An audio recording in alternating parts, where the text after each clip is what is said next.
Hi there, and welcome to my channel. This is Deb's Way, and I'm Deb. And I'm here, it is, I was going to say November. It is January 1st, 2020. How about that? Yes, it's New Year's Day, and we had a nice time out last night for dinner with my relatives and that. I think I'm going to include a little clip here at the beginning just to show you what was going on when we first got to the restaurant.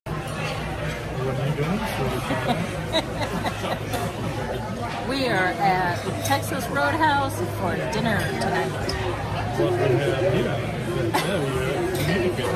No, you got it. You got it just right. You read my mind.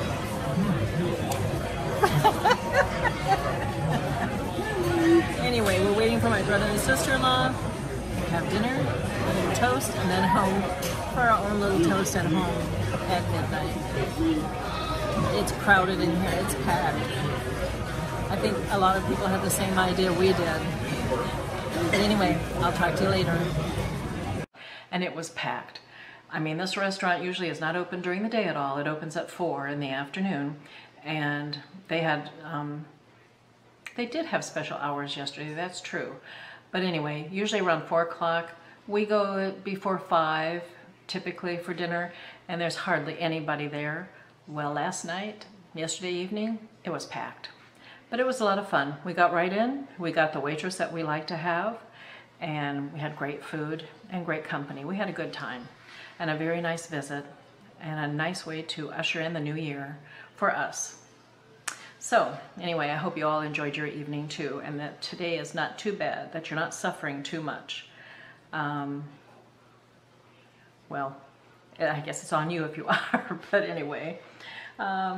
Today, I'm doing what I said I was going to do, and that's making a roast. And I don't know if, no, you can't quite see it in the kitchen in there. I have the slow cooker going, and it's been cooking for a couple of hours now. It'll be going for a few hours more, too, before dinner time this evening. But anyway, I'm glad that's taken care of, so I don't have to cook anything, you know, later on. Because I have a feeling I'm going to be crashing early tonight. We were up rather late last night because of fireworks in the area that started actually, well, you could hear it when it started getting really dark out, and then about midnight, yeah, it was really loud and continuous for a good half an hour or so. And even though the Thunder Jacket helps Ginger a lot, and it did help a lot last night, she still wanted to be held, you know, and cuddled and made to feel secure, I guess, you know, comforted. So yeah, we were both up late last night, so I know it's going to be an early night tonight for us. Anyway, yes, as I hinted at, I've been thinking about what I want to accomplish this next year. Since I'm not working, I've got all the time in my life to devote to what I want to do. So I've been thinking about what plans I want to make, what goals I want to set for myself. I'm not really a goal-oriented person, but I just established thoughts about what I would like to do. Okay, that's how I look at my goals. I remember when I was working in that, we always had goals. You know, we had goals we had to meet in different areas of the work environment. And after working in that type of environment for so many years, it's like, you know what? I do not set goals for myself. I plant the idea in my mind of what I want to do and work towards doing that. But designating that and labeling it as a goal, no, I will not do that. So that's my preference. Anyway, yes, I've been giving thought as to what I want to do this next year, different things that I want to take care of, what I'd like to get done around the house and the yard, and there are a few projects that I have in mind for that. You know, we want to paint the exterior of the house, and there's always the normal yard work, the yard trimming to be done in the spring and in the fall. So that's typical. I do not plan to plant anything new. I think I have enough plants and flowers and trees and that in the backyard especially. I do not want to go through planting anything new this year. It's just going to be the basic upkeep.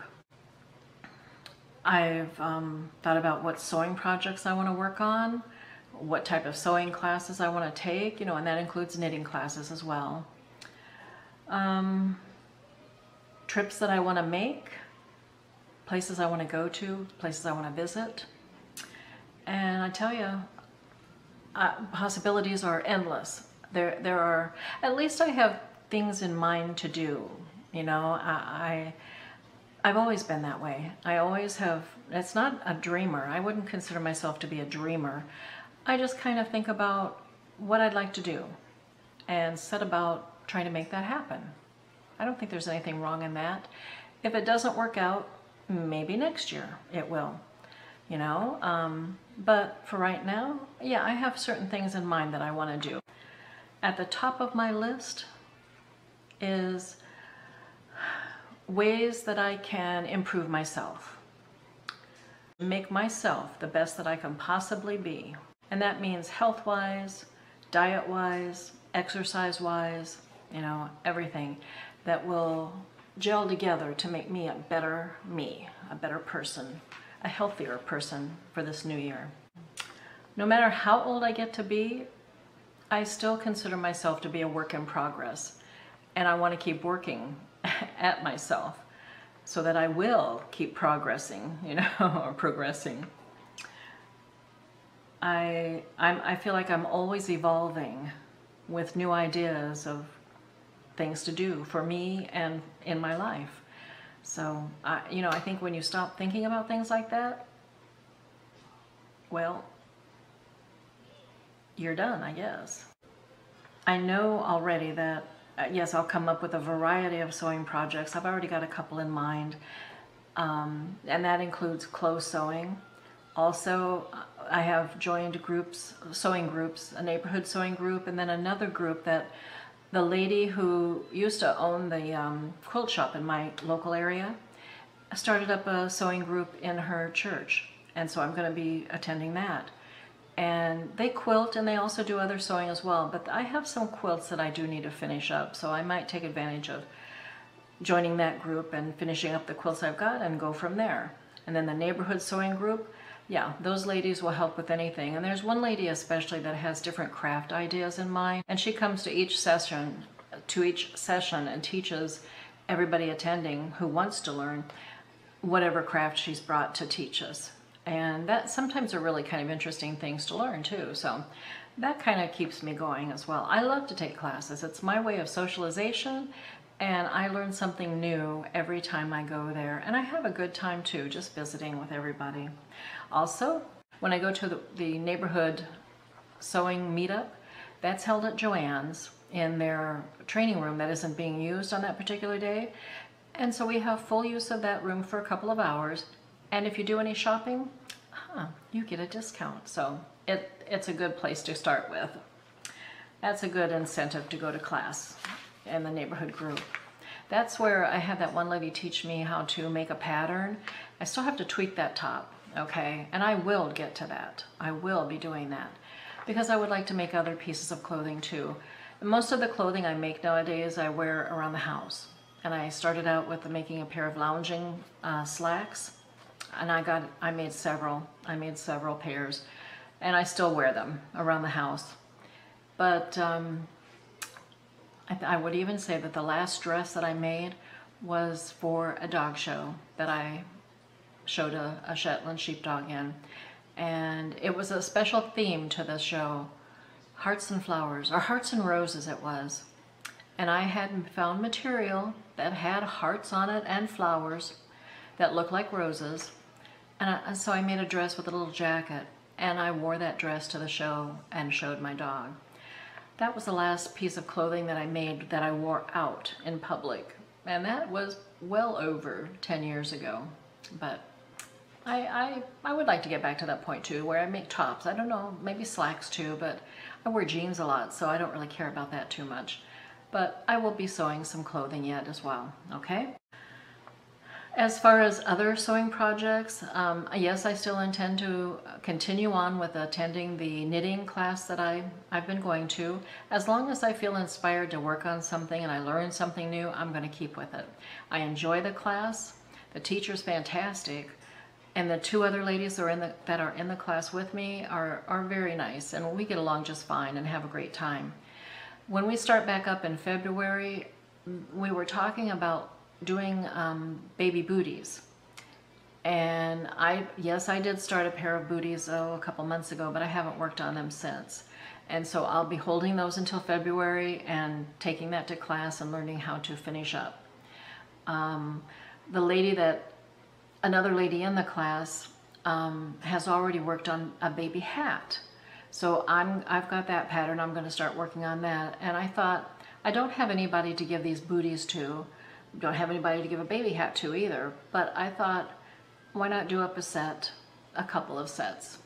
Keep working on knitting a couple of sets here and there and donate it to one of the local hospitals. There are groups within the hospital that you can donate your goods to like that. You can, knit a baby blanket, knit booties, knit a hat, or whatever you want to do, and donate it. And I don't know how they give it out, if it's just to, needy mothers that they deem to be needy, or if it's just offered to the people and they take it or they don't, whatever. In the next year, I want to travel some more. I love to travel. And I hope that I can get William to come with me on a lot of the trips. Maybe even if they're just little day trips here and there around our area, or, a nice day's drive out and around. He's not too comfortable in the car on a long trip, so we'll have to see about that. But other than that, I would love to take a train ride to someplace like Savannah, Georgia. I'd love to go to Lake Havasu. I think it's Lake Havasu City, Arizona. That's where they have the London Bridge set up in a little touristy area. I'd love to go see that. I'd love to go visit my friends and relatives up in Minnesota and spend some time, but it would have to be in the summertime or early fall. If William's with me, we could not go up during the any cold weather months, definitely not anymore. We just can't handle that. Not the northern type of cold. I'd like to go to New York City and go on a city tour. I've never spent time in New York City itself, just the airport, traveling through, going somewhere else. But I'd like to tour the city and see some of the landmarks that I see on TV or in movies. I'd love to see it in person. I'd love to attend the filming of a TV show, one of my favorites. I used to like and watch The Wendy Show a lot, and I always thought I'd want to go and be part of her audience, but I don't watch that anymore. I don't know what show I'd like to go be part of, but I'd find it. If it were offered to me, I'd go. I'd be part of the audience. I'd watch it and be excited about it. Shoot, And also next early winter, my friend from Scotland is coming over to New York City with his granddaughters, and I don't know what other family member, but he's traveling with family members, and I would like to go and meet up with him in New York City and visit some more and meet his family and just enjoy ourselves in New York City. So I'd like my husband to go with, but it might be too cold for him and it might be too much of a trip for him. We'll see. But that would be a nice trip too. And I mentioned before that I would like to take piano lessons again. I've taken them off and on over the years, and recently, about a year and a half or so ago, I took lessons and had to stop because I went back to work, and the instructor had trouble fitting my time slot or fitting me into one of her time slots on her schedule, so I just had to quit and haven't gotten back to it. I would like to start lessons again, but I really don't feel that I want to take a weekly lesson anymore. I wouldn't mind taking a bi-weekly or even just once a month. I would like to take lessons to continue to progress, to learn, and it keeps me focused on the need to practice, to get a piece learned, to do it well type of thing, and play it in my class for my teacher. So yeah, I would like to take lessons again on my own terms.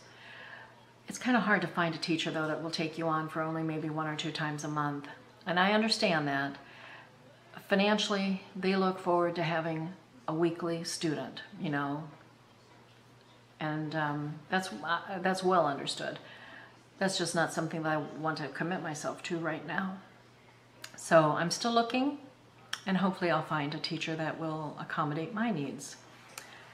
So we'll see. We'll see on that one. In the meantime, I just keep plunking away and doing my best and playing out of the books that I've had for a while now. But it's fun sometimes for me to do that. Now, my friend Jeannie recently added a video to her channel in which she talked about Bible studies from a certain Bible that she has, and I found that to be very interesting. She said she has a, what was it here? A Living Bible, I forget what it was called now. Living Bible 1 year at a time type of thing. Anyway, it's different areas of the Bible that you read from on a daily basis. And then at the end of a year, you've read through the whole Bible. That's one thing that I have never done before. I haven't even read through entire books of the Bible. Just, you know, parts here and there during a Bible study. I only studied certain verses in the Bible, not even a whole book. So yeah, I think that'd be interesting to do something like that. I'm going to be looking for that Living Bible, and I'm going to, a few days after the first of the year, start on a commitment of doing a 1 year Bible study. And hopefully then by the end of that year, I will have read the entire Bible. That's what I hope to do. To start with though, since I would be starting a few days late, I haven't got the Bible yet, I've got to go look for it. But I'll be doing a little bit of catch-up work to get caught up, to be able to do it a day at a time in the future. But I can handle that. I'm sure I can do it. So thank you, Jeannie, for that inspiration. Now, last but not least whatsoever is my YouTube channel. When I first started my channel, I had no idea how much fun I would have doing it. I just, in talking with my friend who had done her channel for many years, she just suggested that I do a channel too, and that I might be interested in it. You know, I might find it fun. Well, so I thought I'd give it a try, and I find that I absolutely love it. I enjoy making the videos.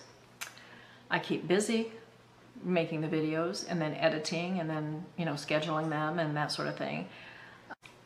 It has just amazed me how I have enjoyed making the videos and also chatting with all you people out there and getting to know you and letting you get to know me. And yes, I do feel like I have friends in YouTube. One of these days, I think it'd be nice to have a meetup. You know, maybe Jeannie and I can get together and we can organize a group meetup somewhere. That would be a lot of fun. In the new year, I would like to grow my channel, but I don't really know how I might do that, because who's interested really in the life of a retired person? Okay, it's interesting to me, but what would other people find to be interesting in my channel enough to attract them to watch my channel? So I'll be thinking about that a lot. If you guys have any ideas, I'd appreciate, tell me. You know, I find my life interesting enough. Definitely it is to me, but what would other people find to be interesting to know about a retired livelihood? How we save money? How we spend money? You know, I already tell about things that we do, so I'm going to be thinking about that and deciding on what action to take in that respect. But you know, I have found no matter what your situation in life is, no matter what your status in life is definitely what you make it. We'll see what the new year will bring for all of us. I guess I would just suggest that everybody make 2020 the very best year for you. I plan on making it the best year for me, that's for sure. And on that note, I will say, hope you're all having a good day. Take care, and we'll be talking to you again real soon. Bye for now.